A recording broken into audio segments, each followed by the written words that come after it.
দর্শক, একটা অদ্ভুত ঘটনা সামনে এসেছে। এই মুহূর্তে আপনাদের স্ক্রিনে যে মিটিংটা চলছে সেটার দিকে একবার দেখুন। এখানে সমস্ত আরব এবং মুসলিম দেশগুলোর নেতারা ডোনাল্ড ট্রাম্পের সামনে হাজির হয়েছেন। সেখানে তারা বলেছেন যে সবার আগে আমাদের পবিত্র স্থানগুলোকে ইসরায়েল ধ্বংস করতে চাইছে, তাই ইসরায়েলকে গাজা থেকে বের করে আনা হোক। এরকম আরও এক্সেট্রা আরও অনেক কথা হয়েছে। কিন্তু এবার আসল কথাটা শুনুন। দেখুন, যাই হয়ে যাক না কেন, ইসরায়েল এবার ট্রাম্পকে ছাড়বে না। কারণ ট্রাম্প মুসলিম নেতাদের এমন একটা প্রতিশ্রুতি দিয়ে দিয়েছেন যা শোনার পর ইসরায়েল সেই খবরটা ফাঁস করে দিয়েছে। প্রতিশ্রুতিটা ঠিক কী ছিল সেটা একবার শুনুন। পরিস্থিতি যে কতটা মারাত্মক তা আপনারা কল্পনাও করতে পারবেন না। যদি ট্রাম্পের এই পরিকল্পনা সফল হয় তাহলে ইসরায়েলের পুরো প্ল্যানটাই ভেস্তে যাবে। আর সেই কারণেই তারা এখন ট্রাম্পকে ছাড়বে না। কারণ নেতানিয়াহুকে না জিজ্ঞাসা করেই ট্রাম্প মুসলিম নেতাদের কথা দিয়ে দিয়েছেন। এখন প্রশ্ন হলো, কথাটাই বা কী আর ব্যাপারটা ঠিক কী ঘটেছে। দেখুন, ট্রাম্প আরব এবং মুসলিম দেশগুলোর নেতাদের একটি প্রস্তাব দিয়েছেন। সেই প্রস্তাবে ট্রাম্প বলেছেন যে আপনারা সমস্ত ইসরায়েলি বন্দীদের মুক্তি দিন, আমি যুদ্ধবিরতির ব্যবস্থা করছি এবং ধীরে ধীরে ইসরায়েলি সেনারা গাজা থেকে সরে আসবে। গাজায় হামাসের সরকার থাকবে না, তার বদলে আরব দেশগুলো সেখানে অর্থায়ন করবে এবং মুসলিম দেশগুলোর সেনারা সেখানে শান্তি রক্ষার জন্য আসবে। আর এইভাবেই পুরো পরিস্থিতি সামাল দেওয়া হবে। এবার একবার কল্পনা করুন, ধরুন যদি গাজার যুদ্ধ বন্ধ হয়ে যায়, ইসরায়েল সেখান থেকে ফিরে যায়, ওয়েস্ট ব্যাংক বেঁচে যায়, মুসলিম ধর্মের পবিত্র স্থানগুলোও রক্ষা পায়, সব কিছু ঠিক হয়ে যায়, সমস্ত ফিলিস্তিনিরা ফিরে আসে, গাজাকে নূতন করে গড়ে তোলা হয় এবং সমস্ত বন্দীরা মুক্তি পেয়ে যায়। আপনারাই বলুন, এতে জিতটা কার হবে? অবশ্যই ফিলিস্তিনিদের। আর হার কার হবে? ইসরায়েলের।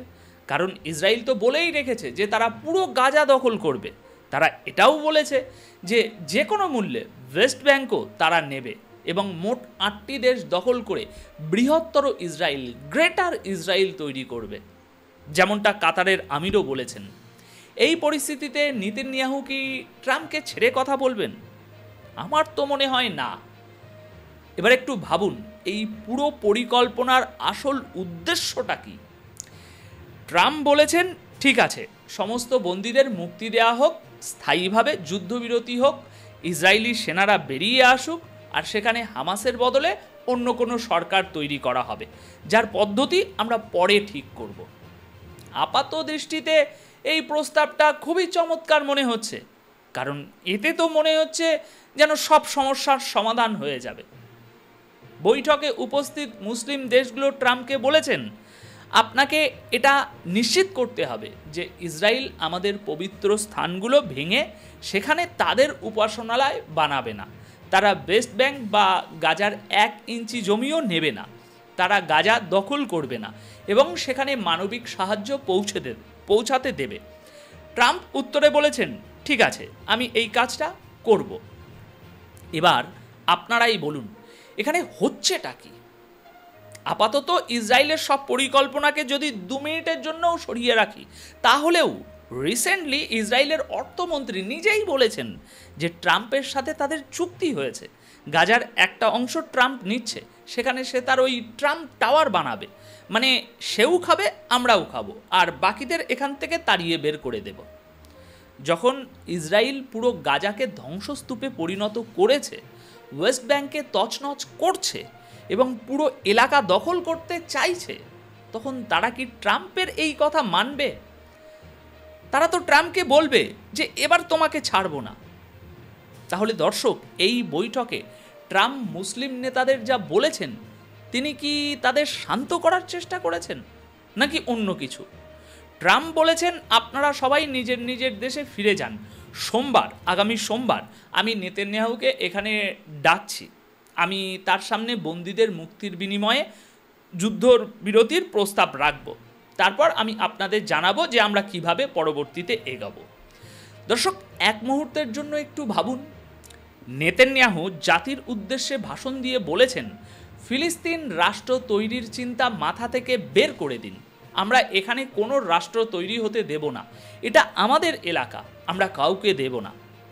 এবার আপনারাই বলুন, গাজা তো আগে কখনো এমন ধ্বংসস্তূপে পরিণত হয়নি, এখন তো তারা এটাকে পুরোপুরি ধ্বংস করে দিয়েছে। যদি সেখানে মুসলিম দেশগুলোর সেনা আসে, তারা গাজাকে নতুন করে তৈরি করে, ইসরায়েল ফিরে যায় আর বন্দীরা মুক্তি পায়, এই প্রস্তাব কি ইসরায়েল মেনে নেবে বলে আপনার মনে হয়? দেখুন, এর দুটো মানে হতে পারে। হয় ট্রাম্প সমস্ত মুসলিম নেতাদের বোকা বানিয়েছেন, অথবা নেতানিয়াহু এবার ট্রাম্পকে ছাড়বে না, অথবা দুজনে মিলে সমস্ত মুসলিমদের বোকা বানাচ্ছে। আপনারা শুধু একটু এইটুকু বলুন, যদি সত্যি এটা করার ছিল, তাহলে ইসরায়েল এতদূর এগোলো কিভাবে? তারা তো এটা হতেই দিত না, তাই না? দর্শক, পরিস্থিতিটা খুবই অদ্ভুত। ট্রাম্প বলেছিলেন যে ইসরায়েল কাতারে যে হামলা করেছে তাতে তিনি ব্যাপক অসন্তুষ্ট, অত্যন্ত অসন্তুষ্ট, এবং ভবিষ্যতে কাতারে এমন হামলা করার অনুমতি তিনি দেবেন না। কিন্তু এর পরেই নেতানিয়াহু এসে ভাষণ দিলেন, আমি কাতারকে হুঁশিয়ারি দিচ্ছি, আমরা আবার হামলা করব।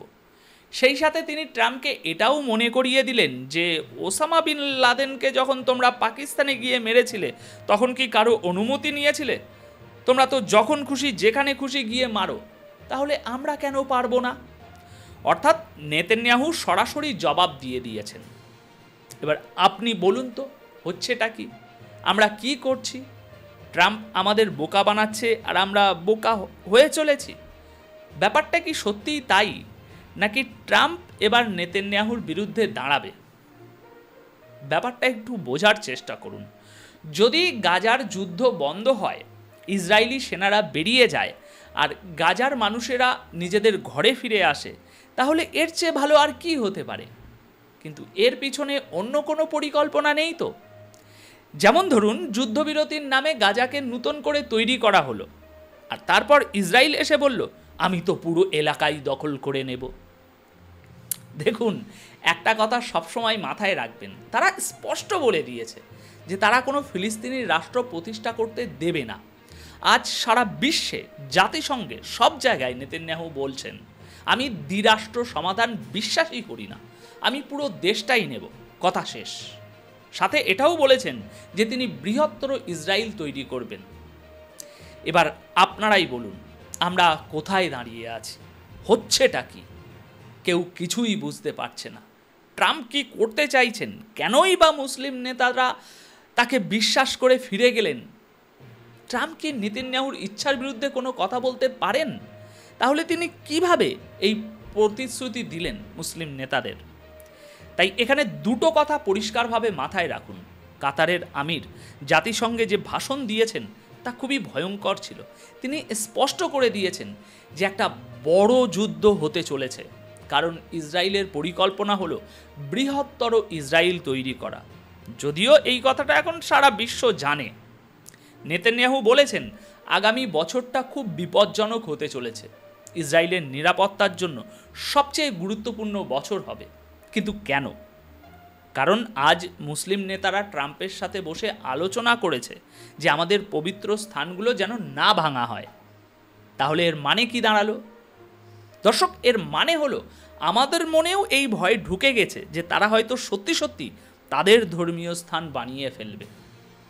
আপনারাই বলুন, পেপসি, কেএফসি, ম্যাকডোনাল্ডস এগুলো বয়কট করে আমাদের কি লাভ হয়েছে? যদি ধরেও নিই যে ট্রাম্পের প্রস্তাব সত্যি এবং সেখানে মুসলিম সেনারা আসবে, আরব দেশগুলো অর্থায়ন করবে, গাজাকে নতুন করে গড়ে তোলা হবে, এটা তো একটা আদর্শ পরিস্থিতি, আইডিয়াল সিচুয়েশন। কিন্তু নেতানিয়াহু কি এত সহজে এটা হতে দেবেন? এত সহজে হতে দেওয়ার জন্য কি এত কিছু করেছেন তিনি এত দিন পর্যন্ত? ট্রাম্প কি তার ইচ্ছার বিরুদ্ধে গিয়ে এই কথা বলতে পারেন? দেখুন, বিশ্ব রাজনীতিতে এসব নাটক বহু দেখা গিয়েছে এর আগেও, তাই এইসব ভুলে যান। ভাই, ট্রাম্পের রেকর্ড বলছে তিনি যা বলেন ঠিক তার উল্টোটাই হয়। তিনি শুধু ইসরায়েলের জন্যই কাজ করেছেন বা করছেন। যখন তিনি প্রথমবার ক্ষমতায় এসেছিলেন তখন বলতেন, নেতানিয়াহু আমাকে ইরানের সাথে যুদ্ধে জড়াতে চায়। আর এখন দেখুন, তিনিই ইরানের সাথে সবচেয়ে বড় যুদ্ধ শুরু করে দিয়েছে, যা আমেরিকার কোনো প্রেসিডেন্ট করতে পারেনি। তাই ব্যক্তিগতভাবে এখানে আমার মনে হয় এই যে সমস্ত মুসলিম নেতারা ট্রাম্পের কাছে ছুটে গিয়েছে, ভাই এর কোনো মানে হয় না। যদি ধরেও নিই যে ট্রাম্প সত্যি কথা বলছেন, তাহলে ভাবুন নেতানিয়াহু কি তাকে ছেড়ে দেবে? সে তো ট্রাম্পকে বলবে, আমি তোমাকে এমন শিক্ষা দেব যা সবাই মনে রাখবে। তুমি কেন মুসলিমদের সাথে ভ্রাতৃত্ব করছো? তুমি কেন তাদেরকে প্রতিশ্রুতি দিচ্ছ? তাই এই কথাটা ভালোভাবে বুঝে নেওয়া দরকার। যতক্ষণ না তারা পুরো দেশটা দখল করছে এবং শেষ যুদ্ধটা শুরু করছে, তারা থামবে না। তারা আজও বলে যে তারা 2500 বছর ধরে অপেক্ষা করে আসছে যাতে ট্রাম্পের মতো কোনো নেতা এসে সব কিছু তাদের হাতে তুলে দেয়। একদিকে ডোনাল্ড ট্রাম্পের দেওয়া শান্তির প্রস্তাব, যুদ্ধবিরতির আশ্বাস, মুসলিম নেতাদের কাছে করা প্রতিশ্রুতি, আর অন্যদিকে নেতানিয়াহুর বৃহত্তর ইসরায়েল তৈরির খোলাখুলি ঘোষণা এবং ফিলিস্তিন রাষ্ট্রের অস্তিত্বকে পুরোপুরি অস্বীকার করা। আপাত দৃষ্টিতে যা মনে হচ্ছে, আসল চিত্রটা দর্শক তার থেকে অনেক অনেক অনেক বেশি জটিল এবং ভয়ঙ্কর। দেখুন, এটা কোনো সরল রাজনীতি নয়, এটা একটা বহুস্তরীয় বলতে পারেন দাবার চাল, যেখানে প্রতিটা গুটি একে অপরের সাথে এমনভাবে জড়িত যে কে বন্ধু আর কে শত্রু তা বোঝা প্রায় অসম্ভব। প্রশ্ন হলো, এই খেলায় ট্রাম্পের ভূমিকা ঠিক কী? তিনি কি সত্যিই মুসলিম বিশ্বের নেতাদের আশ্বাস দিয়ে নেতানিয়াহুকে নিয়ন্ত্রণ করতে চাইছেন, নাকি এই পুরাটাই একটা পরিকল্পিত নাটক? আমার ব্যক্তিগত বিশ্লেষণ বলছে এই বৈঠক এবং ট্রাম্পের প্রতিশ্রুতিগুলো আসলে একটা ধোঁয়াশা তৈরি করার চেষ্টা, যাতে একদিকে মুসলিম বিশ্বকে আশ্বাসের মায়াজালে শান্ত রাখা যায় কিছুটা সময়, আর অন্যদিকে পর্দার আড়ালে ইসরায়েল তার মূল লক্ষ্য পূরণের জন্য প্রয়োজনীয় সময় এবং সুযোগ পেয়ে যায়। গাজার যুদ্ধবিরতি বা বন্দি মুক্তি এসব হয়তো সেই সব বড় পরিকল্পনার ছোট ছোট অংশ মাত্র। আসল লক্ষ্য আরও অনেক বড়, ফিলিস্তিন রাষ্ট্রের ধারণাকে চিরতরে মুছে ফেলা এবং বৃহত্তর ইসরায়েল এই স্বপ্নকে বাস্তবায়িত করা। তাই আমাদের সাধারণ দর্শকদের এখন কি করা উচিত?